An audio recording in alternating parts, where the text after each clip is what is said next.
So today we're going to talk about injuries.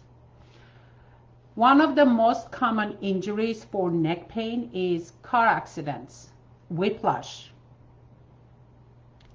The first thing I ask my clients when I see them at my office with neck pain is, have you had a car accident? And this is the most common answer I get from them. Yes, but that was years ago. And now I have to explain them, doesn't matter how many years ago it was, if you didn't take care of it properly, or if you just thought, you know what, it's just mild, nothing happened, and you didn't even got any treatments. And doesn't matter if it was 10 years ago, 5 years ago, 15 years ago, you could have that chronic injury that's lingering all these years, and then it can create more issues. So please mention it to your practitioner.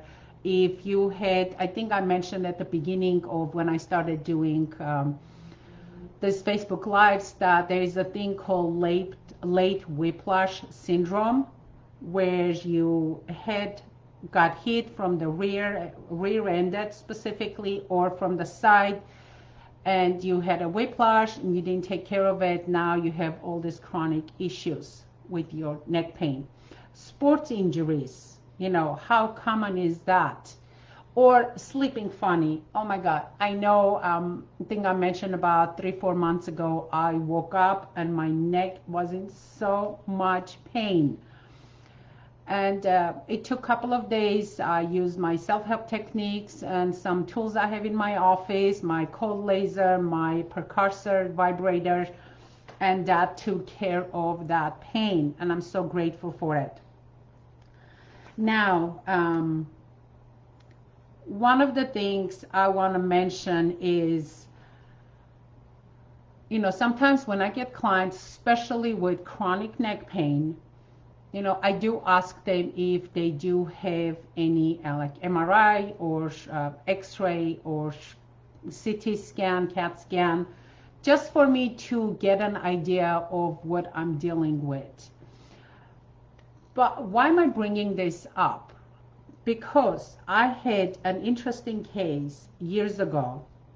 I had a gentleman in his 70s, and he came to my office because he just wanted to get an opinion.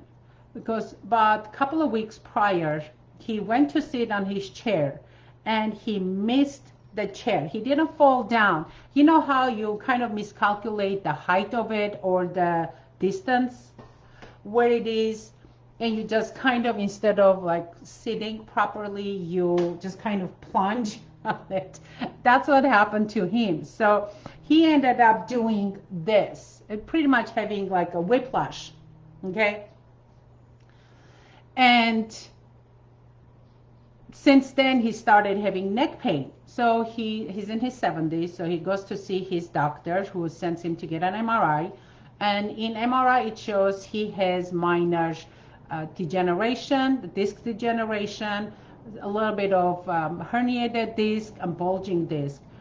And he sends him to see a surgeon. Now, he came to me saying, I want to see you, get your opinion before I go see the surgeon. And my question, and he gave me the report, the final findings from MRI, which I would like to see. And yes, he did have some natural wear and tear, which, by the way, is going to be my next talk next week.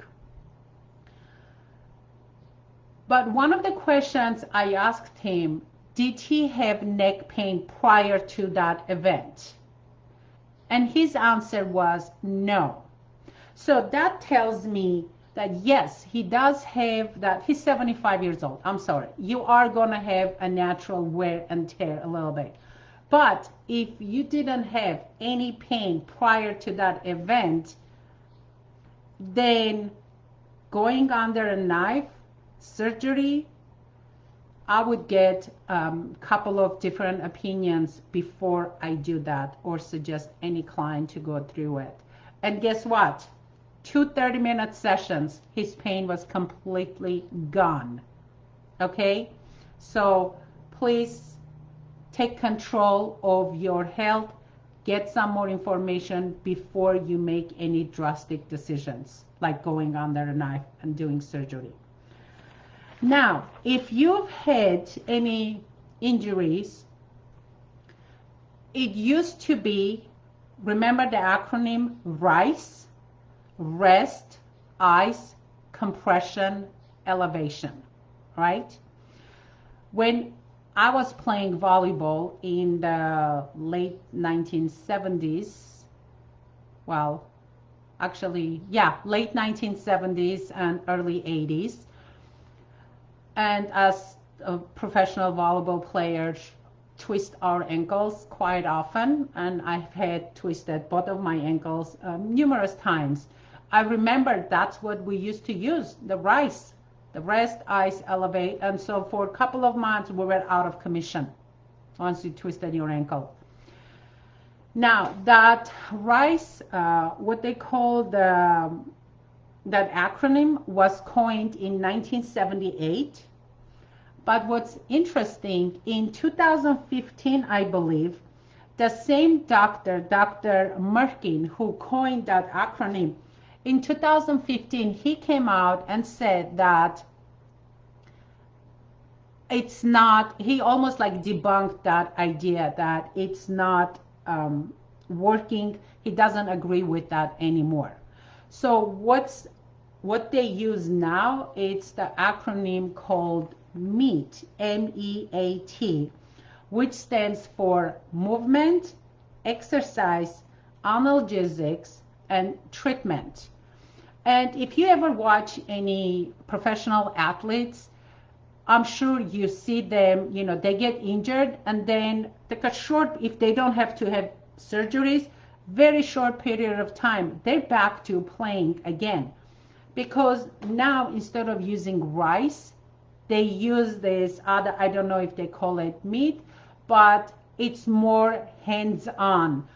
I know I have a couple of amateur athlete clients that as soon as they get baseball players, as soon as they get injured, they call me and right away I have them come to the office. What we use, cold lasers, amazing for healing. It increases the ATP production, the nitric oxide production, which helps the body heal faster. And then kinesiotaping. And I may use a little bit of ice treatment right there, but I don't suggest them, you know, keeping it elevated for the long periods of time or no movement. No, actually, you give suggestions of very calculated, gentle like exercises, gentle stretches, so the body can heal faster and they can go back to their natural, you know, regular activities, and it doesn't cause long-term injuries, long-term lasting kind of trauma to the body or like a lot of scar tissues and stuff.